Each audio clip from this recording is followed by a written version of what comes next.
hardest decision a truck driver has to make. Which earpiece to wear? Do I wear the blue pair, the big one?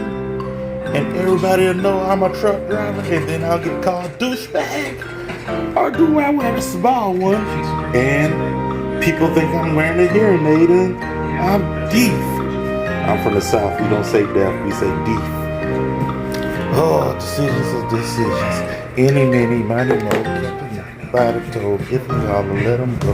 My mama told me to wear this one right here, but I changed my mind and picked this one right here.